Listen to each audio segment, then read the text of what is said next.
Babu ma jaa fi dharqatil qabri wa in kana sahibuhu shalihan. Bab yang menjelaskan tentang bahwasanya yang namanya kuburan, tempat mayit, tempat nanti kita dimakamkan, itu akan menyempit dengan sendirinya, akan mencek semua bukit. Wa in kana sahibuhu sholihan, walaupun mayit itu orang-orang yang soleh. Ini sangat ngeri sekali, Bu. Jadi nanti setiap mayit yang dikuburkan, maka makam itu akan membenceng orang itu, maka tulang belulangnya akan hancur. Tapi yang dimaksud bukan jasmani yang kita ini, tapi yang ada dalam mana, karena ini proses dalam penyiksaan yang sangat sekali. Warawa al-hafidhu Abu Nu'aim anna Rasulullah sallallahu alaihi wasallam sayya'a janazata Fatimah binta Asad wa kana marratan yahmilu wa marratan yata'akhkharu wa marratan yataqaddamu summa nazala qabraha wa naza'a qamisahu sallallahu alaihi wasallam wa tama'aka fil ahdiha summa kharaja fasa'aluhu an qamisih wa tama'uki fil ahdiha faqala aradtu alla tamassaha an-naru abada insyaallah wa ayyuha qabraha wa qala ma ufiya ahadun min dawdatil qabri illa Fatimah binta Asad faqila ya Rasulullah wala benukal qasim qala wala Ibrahim alladhi huwa asgharu minhuma.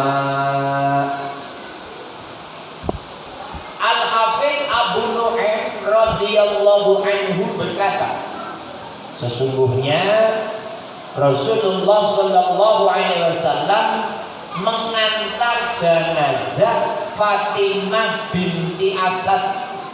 Jadi ini Kanjeng Nabi ikut nganterin mayit, Bu. Ikut nganterin mayit ke kuburan. Mayitnya siapa? Fatimah binti Asad, bukan Fatimah putrinya ini. Karena Siti Fatimah putri Nabi itu meninggalnya 6 bulan setelah Kanjeng Nabi wafat. Maka ketika Nabi wafat, Siti Fatimah itu sangat sedih, karena Kanjeng Nabi itu hampir tiap hari itu nengokin Siti Fatimah. Jadi Siti Fatimah yang mempunyai Sayyidina Hasan Husain, Sayyidina Hasan Husain punya keturunan yang saat ini terkenalnya para habib. Salah satunya gurunya Kang Mas'ud, namanya Habib Amin Al-Habsyi, karena cucunya Habib yang ada di Cikini. Di Cikini Habib siapa? Habib Abdurrahman, ya, Cikini. Jadi ketika Nabi mengantarkan jenazah ke makam, kadang-kadang Nabi ikut memikul. Ini sangat luar biasa, ya. Sampai orang yang sangat mulia Rasulullah ikut mengangkat keranda mayat. Ini ngajinya ada hiburan, anak-anak pada ribut di depan. Ibu-ibu keganggu apa tidak? Iya. Kalau keganggu ini supaya nggak pada ribut nih, bagaimana kan? Kalau keganggu,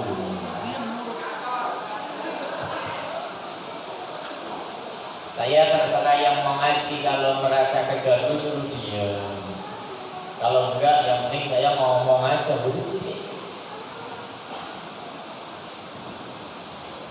Memang kalau krimis begini pasnya minum susu kayak itu. Ibu suci ada nggak? Makanya ibu-ibu kalau hujan rintik-rintik begini harus sering-sering nawarin susu.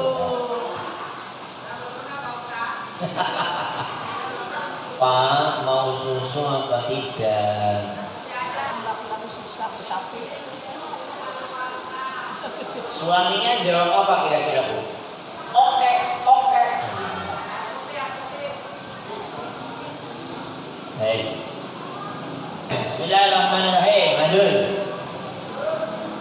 Nabi itu orang yang hebat sampai mau ngangkat keranda mayat. Makanya kalau ada orang yang merasa hebat, nggak mau ikut ngangkat keranda mayat, sombong itu orang itu. Mentang-mentang ustaz, mentang-mentang kiai. Ya, ada orang yang meninggal nggak mau ikut ngangkat walaupun hanya ya sekedar megang kerandanya. Sombong. Nabi orang yang hebat ikut ngangkat keranda mayat.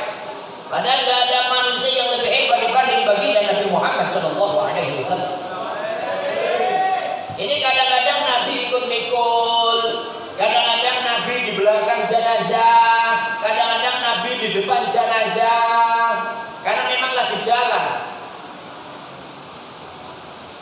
Kemudian ketika mayit ini sampai di dekat pemakaman, sampai di dekat lubang untuk memakamkan, kemudian Nabi Muhammad SAW pun ikut turun ke makam. Nabi ikut ke liang lahatnya, masya Allah. Nah kalau yang ini jujur saya belum pernah ini Kak Masmud. Kalau ngangkat jenazah ya nganter mayat, cuman kalau ikut masuk ke liang lahat saya belum pernah itu. Kalau yang itu nggak sombong kan? Karena masalahnya di situ ada petugasnya, dan petugasnya maaf bayaran semua ya. Jakarta Mas. Kalau Jakarta pada bayaran, nanti kalau saya ikut masuk bayarannya buat saya soalnya. Tapi ini contoh Nabi ikut turun dalam rangka apa? Ternyata ada tujuannya. Tidak serta-merta turun. Apa di situ? Kemudian Kanjeng Nabi mencopot jubahnya dan menggosok-gosokkannya di liang lahat. Jadi ceritanya umpama ini jubah ya Bu, Nabi pakai jubah habaib kan biasanya depannya sobek lah ya. Jubah itu dicopot, bukan gamis, jubah dicopot. Kemudian liang lahatnya itu Bu digosok-gosok. Ya itu kan tanah, tapi kan tanah Mekah itu keras, pasir. Jadi kalaupun ditempelkan cukup dikibat-kibatkan itu bersih. Nggak kayak tanah Indonesia banyak humusnya ya. Jadi Nabi itu liang lahatnya di ini Bu. Apa tujuannya itu Pak? Kemudian Nabi keluar dari makam. Para sahabat bertanya, kenapa Nabi melakukan itu semua? Ya Rasul, kenapa engkau ikut ngangkat? Kenapa engkau kadang di belakang mayit, kadang di depan mayit, dan kenapa engkau masuk ke dalam liang, ke dalam lubang, kemudian mencopot jubah, kemudian ditempel-tempelkan? Apa tujuannya ya Rasul? Nabi Muhammad SAW menjawab, aku berharap agar api tidak bisa menyentuhnya selamanya, insya Allah, dan Allah akan meluaskan makamnya. Makam Fatimah binti Asad tidak akan dipersempit oleh kubur. Jadi begini, betapa hebatnya Nabi. Kanjeng Nabi kan sudah jaminan.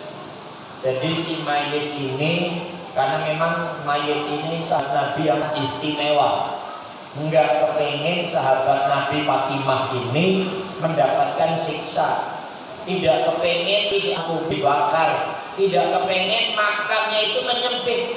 Maka Kanjeng Nabi turun tangan, barokah ditempelkan jubahnya, barokah Nabi ikut ngangkat, barokah adanya Nabi agar makam itu steril. Dan Nabi menyampaikan, dengan ini semua nanti makamnya akan luas, nanti makamnya tidak tersempit, dan nanti mayitnya tidak tersentuh oleh api. Barokahnya Kanjeng Nabi Muhammad. Tapi pesan ini disampaikan dalam rangka apa? Baik, kalau itu hidup di zaman Nabi, bagaimana kayak kita ini? Ketika nanti kita mati, ketika nanti kita wafat, ketika nanti kita meninggal, akankah kita mampu untuk tidak dipersempit, untuk tidak disiksa? Maka ini menjadi perhatian agar apa? Agar kita benar-benar mempersiapkan amalan supaya apa? Kuburannya nanti tidak ngeringsek, Bu. Kalau sudah ngeringsek, itu kan Masya Allah, akan sakit yang luar biasa dan tidak ada yang bisa menolong. Sehingga sahabat tanya, ya Rasul, ketika engkau menyampaikan Fatimah itu tidak akan dipersempit oleh kubur, tidak akan mendapatkan siksa, sahabat tanya, termasuk keturunanmu Qasim ya Rasul? Nabi bersabda juga, Ibrahim dari keturunan mereka berdua, maksudnya Sayyidina Qasim dan Sayyidatina Fatimah. Jadi para habaib itu cucu-cucu Nabi, ada jaminan khusus dari Allah Subhanahu wa Ta'ala, barokah ada darahnya Nabi, maka tidak akan dipersempit makamnya. Maka ada hadis begini, Bu Bapak, ngalimu auladakum bisalasati asya, ajarkanlah anak-anakmu itu dengan 3 hal. 1, hubbi nabiyikum, cinta kepada nabimu. Ibu-ibu dan bapak kalau ditanya pasti sudah cinta kepada Nabi Muhammad. Sudah cinta apa belum sih? Ibu udah cinta belum, Bu? Sama Nabi? Hah? Udah cinta apa belum? Kayak apa sih rasa cinta itu, kayak apa? Cinta itu kan rasanya di sini itu, kayaknya kalau ingat wajahnya manyem gitu ya. Pokoknya terbayang-bayang lah. Kalau mau makan ingat kamu, ya. Kalau mau tidur ingat kamu, kalau mau ngising ingat aku. Cinta sama Nabi contohnya apa? Buktinya apa? Ya malam ini ngaji ini kan yang menyampaikan Nabi. Kalau ngaji itu ya ini namanya cinta. Cinta itu gak usah diucapkan lewat kata-kata, cukup dengan tingkah laku. Utlubul ilma minal mahdi ilal lahdi, carilah ilmu dari digendong sampai liang lahat. Karena ini masih hidup, maka ibu bapak padangan. Ini namanya cinta, wis. Ya bukan cinta sama Nabi Pak Ustaz. Makanya malam Kamis walaupun hujan tetap berangkat. Makanya Pak Ustaz kalau bisa karena hujan ngajinya jangan lama-lama. Kenapa? Umatnya pada bocor.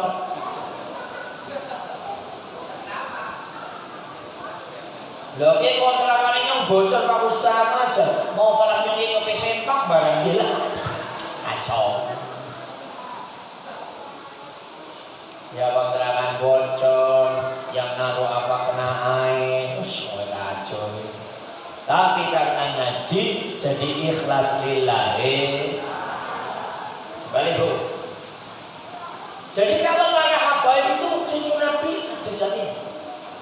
Maka pertama sampaikan ibu, bapak sampaikan ke anak-anak, cintai nabimu. Yang kedua, cintai ahli baiti, cintai keluarga Nabi, para habaib. Jadi cinta sama Habib itu menyebabkan kita selamat, maksudnya ikutin apa yang disampaikan para habaib. Makanya kalau ada habaib yang mencintainya, menghormatinya. Yang ketiga, Hubbi apa ya hadisnya lupa saya itu. Cintai orang yang mau belajar Al-Quran. Siapakah orang yang belajar Al-Quran? Orang-orang yang datang di majelis.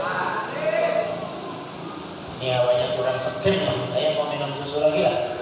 Bu, saya minum susu, ibu yang istighfar bu. Astagfirullah Rabbal. Kenceng. Astagfirullah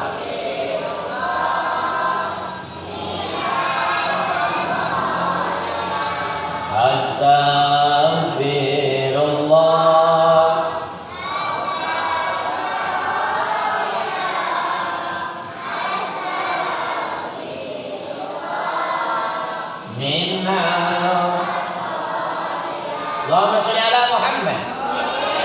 Dari penjelasan ini hampir semua manusia kalau masuk kuburan digencet sama kuburan itu. Termasuk saya, termasuk ibu, termasuk bapak. Lah terus gimana solusinya Ustaz? Kalau salah satu sahabat Nabi Nyai Fatimah bisa ditolong Nabi, para putri dan putri Rasul bisa ditolong Nabi. Bagaimana dengan kita? Maka di sini yang di bawah ada tulisan wa kana Yazid Abdullah bin Syakhir yarwi an Rasulillah sallallahu alaihi wasallam man qara'a qul huwallahu ahad fi maradihi alladhi yamutu fihi lam yadukka alaihi qabruhu wa amina min ghadatil qabri wa hamilatul malaikatu yaumal qiyamati bi afiha hatta zahu ala sirati ilal jannah. Rasulullah SAW bersabda, barang siapa membaca surat Al-Ikhlas ketika sakit, ini dengerin, lagi sakit membaca surat Al-Ikhlas, ibu apa enggak bu? Ayo baca bareng-bareng. Bismillahirrahmanirrahim. Qul Allahu lam yalid wa lam yakul lahu. Jadi diingat-ingat kalau sedang sakit. Jadi kalau sakit yang perasaan kayak mau mati gitu bu. Jadi udah ngikik begitu baca Al-Ikhlas. Pak Sukir, sampai nanti sehat atau sakit? Nah, lagi sakit, buru-buru Al-Ikhlas. Dan meninggal dalam kondisi itu. Jadi pokoknya lagi sakit parah, wiridanya Bismillahirrahmanirrahim. Qul huwallahu ahad, Allahus samad, lam yalid wa lam yulad wa lam yakul lahu kufuwan ahad. Di hati bu, namanya sakit kan mulutnya susah buat bicara. La ilaha illallah, la ilaha illallah, ya. Maka kubur